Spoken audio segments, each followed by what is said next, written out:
apa sebetulnya harapan Bapak ataupun dari Kementerian Komunikasi dan Informatika terkait dengan citra yang dibangun Indonesia dalam agenda KTT ASEAN ke-43? Ya, ini satu momentum sebetulnya ya buat Indonesia untuk menunjukkan pertumbuhan-pertumbuhan di sektor digital gitu. Dan saya kira juga di tingkat regional sudah diakui lah oleh sejumlah negara-negara tetangga ya, apa yang sudah dicapai oleh Indonesia. Nah, dalam kesempatan ini kita paling tidak ingin menunjukkan Indonesia menjadi leader lah dalam soal kerjasama regional ya. Jadi paling tidak kita menginisiasi sejumlah kerjasama yang membangun atau memperkuat ekosistem transformasi digital yang ada di kawasan gitu. Dan saya kira ini satu peran yang cukup layak untuk dimainkan oleh Indonesia mengingat pertumbuhan yang ada di kawasan ini saat ini. Terus yang kedua, kita juga mendorong inovasi ya dan juga startup yang bisa lintas regional. Dan ini menarik sekali karena saya kira kalau kita bisa kolaborasi dengan negara-negara ASEAN gitu untuk menciptakan satu inovasi dalam soal bagaimana membuat startup yang bukan saja menjadi champion di regional tapi juga mungkin juga di kawasan Asia gitu. Ini mungkin akan sangat berguna untuk menyokong pertumbuhan yang ada. Jadi dari itu tadi kita ingin memimpin pertumbuhan yang ada, lalu kemudian kita mendorong inovasi, lalu kemudian kita juga mencoba memperkuat kolaborasi dengan negara-negara ASEAN. Saya kira itu yang jadi harapan dari Indonesia lah gitu ya dalam rangka KTT ASEAN kali ini. Baik, dengan banyaknya isu yang dibahas dalam KTT ASEAN seperti antaranya adalah green economy, resilience, kemudian juga kreatif ekonomi, dan di mana tadi ya memang kita Indonesia ini sedang membangun suatu interkonektivitas dengan kawasan ASEAN dalam segi apapun itu. Nah, bagaimana Pak kira-kira Anda memastikan bahwa pesan ataupun isi dari KTT ASEAN ini dapat tersampaikan ke masyarakat dengan baik? Ya, media center salah satunya tujuannya adalah itu ya. Kita membuat media center yang cukup canggih ini ya, di mana semua media bisa berada di sini untuk meliput kegiatan KTT ASEAN dan juga kita menyiapkan sejumlah newsroom ya yang ada di sini. Itu gunanya adalah bagaimana para media ini bisa dan jurnalis yang terlibat di sini itu bisa mewartakan apa saja yang dibicarakan yang relevan buat Indonesia dan juga buat kawasan.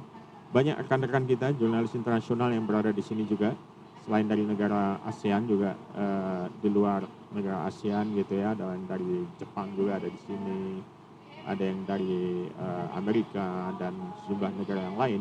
Dan saya kira dengan satu mekanisme yang dibuat di sini di media center, informasi akan lebih gencar untuk bisa sampai ke masyarakat gitu. Apakah, dengan, selain dari media center, Kominfo juga menggunakan seluruh platformnya, baik digital maupun yang tidak digital, mungkin cetak ataupun koran dan lain sebagainya, untuk mempromosikan ataupun, menyampaikan isu terkait dengan KTT ASEAN ke masyarakat?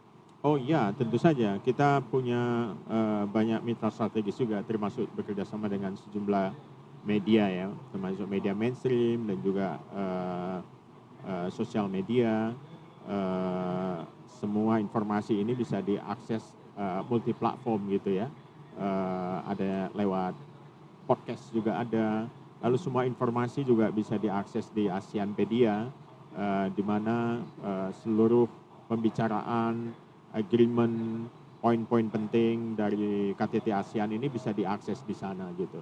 Nah, kita harapkan masyarakat yang interest dengan isu di kawasan gitu, terutama apa yang terjadi di ASEAN dari sudut ekonomi, sosial, politik, komunikasi, pertumbuhan digital dan lain-lain itu bisa mendapatkan informasi yang cukup banyak, padat dan variatif di situs-situs yang sudah kita siapkan untuk itu.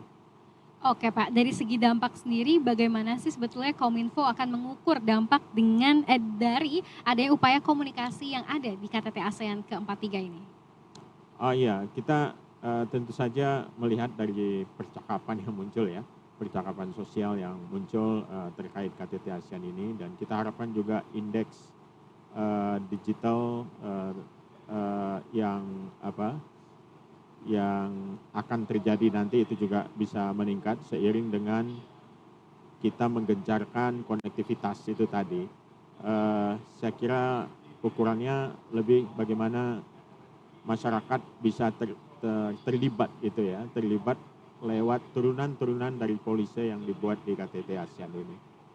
Oke, baik. Kemudian Pak, dalam konteks digital sendiri, apa upaya konkret yang akan diambil untuk memastikan bahwa Indonesia memiliki kehadiran yang kuat di media sosial dan juga platform online selama KTT ASEAN ke-43 ini berlangsung? Tentu saja yang bisa menilai negara ASEAN sendiri ya, yang hadir di sini ya.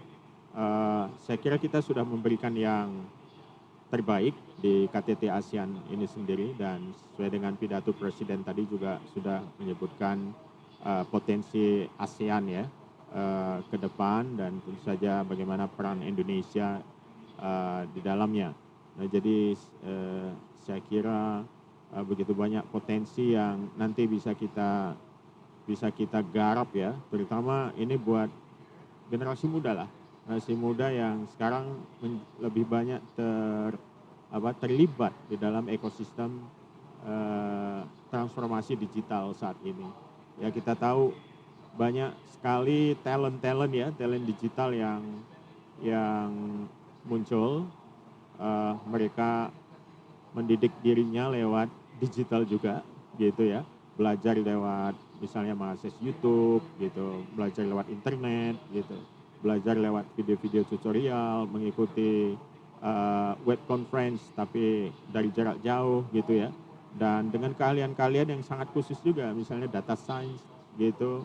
Mereka juga belajar artificial intelligence, machine learning, terus mereka juga sangat piawai dalam mengelola misalnya apa itu Bitcoin, apa itu ekonomi yang berbasis digital gitu. Jadi saya kira eh, pertumbuhan yang terjadi saat ini sangat progresif gitu, sangat progresif, dan ini akan sangat menjanjikan juga ke depan ya, kita lihat, dan kita berharap Indonesia bukan hanya menjadi epicentrum di ASEAN gitu, tetapi juga bisa memberikan satu capaian di mana kita menjadi semacam best practices lah dalam soal transformasi digital. Baik, terakhir apa harapan dari Kominfo terkait dengan KTT ASEAN khususnya di bidang transformasi digital? Nah, yang kita harapkan itu tadi, kita akan mempererat kolaborasi, ya, kolaborasi di negara-negara ASEAN, terutama dalam soal berbagai sektor ya, untuk mempercepat inovasi, lalu juga kerjasama antar startup yang ada, lalu juga kerjasama di level pemerintah gitu ya, dalam soal tata kelola informasi dan juga tata kelola transformasi digital yang terjadi. Ada banyak isu di situ ya Mbak Sania ya, termasuk berhadapan dengan pertumbuhan media sosial misalnya, apa yang harus kita lakukan, lalu juga artificial intelligence misalnya, apa yang harus dilakukan gitu. Karena kita menghadapi sebuah dunia yang terus berubah, kita menghadapi temuan-temuan teknologi atau inovasi-inovasi teknologi informasi yang juga sangat progresif gitu, yang mendisrupsi hampir semua sektor gitu, dan sehingga kita membutuhkan satu kolaborasi, terutama karena ASEAN sebagai sebuah market dan juga sebagai sebuah society gitu ya. Nah, ini yang kita sebut dengan ASEAN Economic Community itu kan. Kita berharap di tahun 2030 kita bisa mencapai satu masyarakat ekonomi ASEAN yang terintegrasi dalam soal bisnis dan budaya dan lain sebagainya. Dan saya kira jembatan yang paling efektif untuk mencapai hal itu adalah dengan memperkuat ataupun mempertajam kemajuan-kemajuan di sektor telekomunikasi dan digitalisasi ini.